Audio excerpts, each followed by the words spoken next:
Hi everyone, আসসালামু আলাইকুম। আমি আজকে মুরগির মাংস দিয়ে পেঁপে দিয়ে রান্না করব। আর যাদের পেটে গ্যাস আছে তারা এই রান্নাটা করতে পারেন। আমি আজকে যেহেতু রান্না করব সেজন্য এটাই আপনাদের সাথে শেয়ার করছি। আমি রায়ানের পেটে প্রচুর পরিমাণ গ্যাস। ডাক্তার বলছে ওকে প্রচুর পরিমাণ কাঁচা পেঁপে খাওয়াতে এবং বাইরের খাবার একদম দেওয়া যাবে না, শুধু ঘরে যা রান্না করব তাই খাওয়াতে। ওকে যেহেতু পেঁপে কোনোভাবে আমি খাওয়াতে পারছিলাম না, এর জন্য ভাবলাম মুরগির মাংস দিয়ে রান্না করে দিলে হয়তো ওই পেঁপেটা খাবে।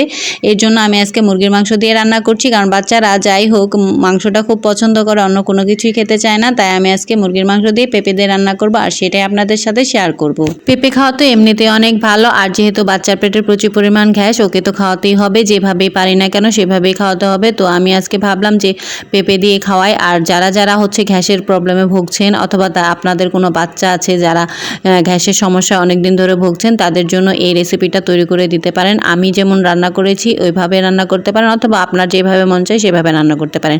আমি কম তেল মশলা দিয়ে রান্না করেছি, আর সেটাই আপনাদের সাথে শেয়ার করেছি, কারণ এখন যেহেতু প্রচুর পরিমাণ গরম পড়েছে আর বাচ্চাদের প্রচুর পরিমাণ গ্যাসের সমস্যা হচ্ছে। আমি যেহেতু রায়ানকে ডাক্তারের কাছে নিয়ে গেছিলাম, ডাক্তার দেখাতে যেয়ে দেখলাম আমি প্রচুর পরিমাণ বাচ্চারা এসেছে শুধু গ্যাসের প্রবলেম নিয়ে। আমি রায়ানকে নিয়ে অনেক দিন ধরে ভুগতেছিলাম যে ওর পেটে ব্যথা। আমি অনেক কিছু ট্রাই করেছি, অনেক ওষুধও খাইয়েছি, কোনো কিছুতে কোনো কাজ হয়নি। এরপর আমি ওকে ডাক্তারের কাছে নিয়ে গিয়েছিলাম এবং ডাক্তার বলছে যে ওর পেটে প্রচুর পরিমাণ গ্যাস, এর জন্য ওকে বমির ট্যাবলেট বলেন, গ্যাসের ট্যাবলেট মানে সব প্রকার দিয়েছে। আর বাইরের খাওয়ার একদমই দিতে না করেছে। আমি একদমই দিচ্ছি না বাইরের কোনো খাবার।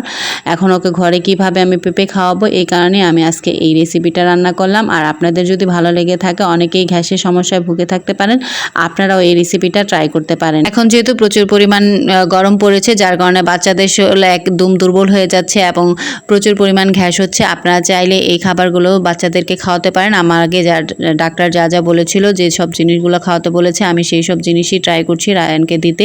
আমাকে কাঁচা পেঁপে খাওয়াতে বলেছে, আমি যেহেতু কোনোভাবে কাঁচা পেঁপে খাওয়াতে পারছিলাম না, দেখি মুরগির মাংস দিয়ে রান্না করে যদি খায় তাহলে তো ভালো, কারণ কাঁচা পেঁপে যেভাবে আমি পারি সেভাবে খাওয়ানোর চেষ্টা করছি। আর চিরা ভিজিয়ে তারপর খাওয়াতে বলেছে, আমি সেটাও খাওয়াচ্ছি।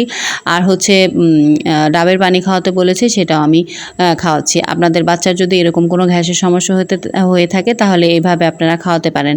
আমি যে এগুলো খাওয়াচ্ছি, কারণ ডাক্তার আমাদের যা বলেছে আমরা সেগুলোই খাওয়ানোর চেষ্টা করছি। আপনারা চাইলে এগুলো ট্রাই করতে পারেন।